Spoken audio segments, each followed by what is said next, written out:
Доброго времени суток. Слушайте, узнал вот сейчас, что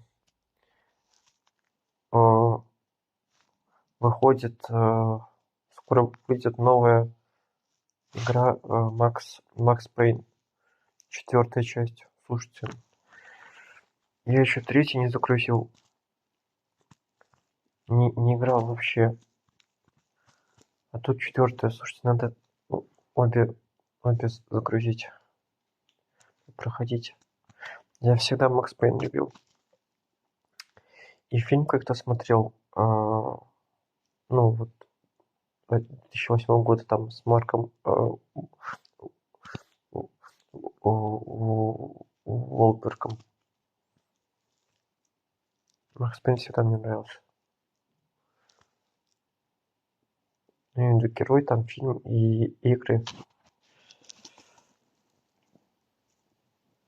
Интересно, вот только сейчас буквально увидел.